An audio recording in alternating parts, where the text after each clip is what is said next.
Una vez terminada la capa de entidades, pasamos a la capa de datos.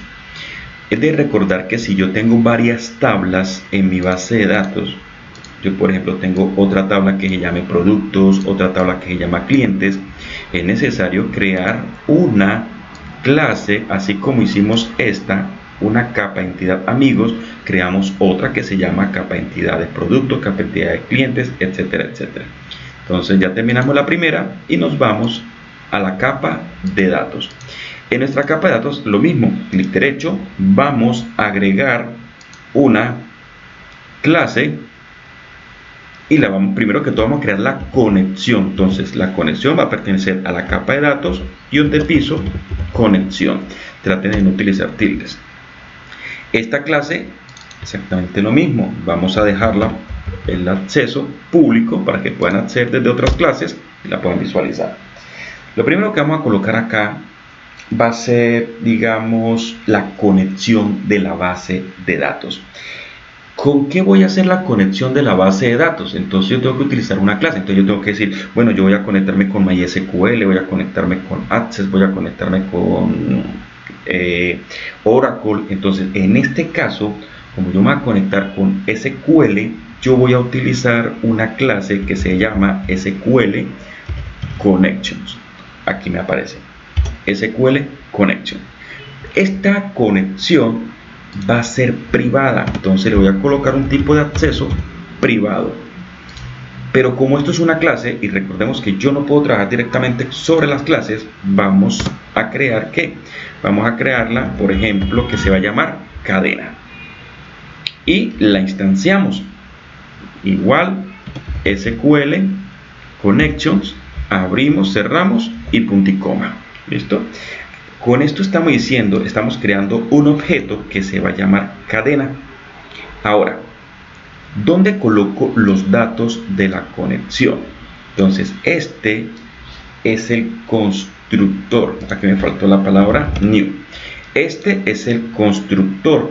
Quiere decir que cuando yo cree este objeto, automáticamente va a enviar unos parámetros cuando se invoque, cuando se llame, cuando se cree, y es lo que yo le voy a colocar acá.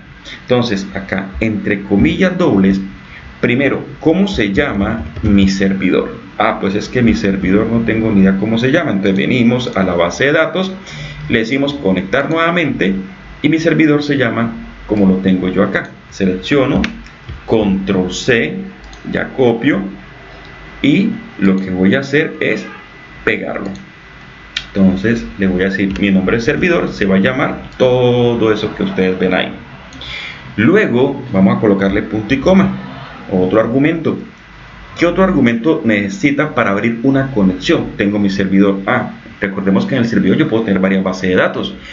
¿Cuál base de datos voy a utilizar? Entonces tenemos database. ¿Cuál va a ser la base de datos? Miramos cómo se llama nuestra base de datos. Nuestra base de datos se llama libreta. La copio, ¿sí? Le digo copiar y lo que hago es pegar mi nombre de la base de datos. Y por último, la conexión. ¿Qué tipo de conexión tengo yo? Cuando usted le da clic en conectar, yo tengo autenticación de Windows. Como tengo la autenticación de Windows, lo que yo tengo que colocarle entonces es lo siguiente.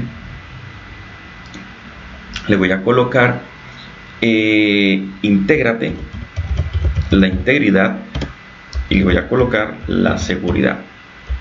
Ok, la seguridad va a ser true.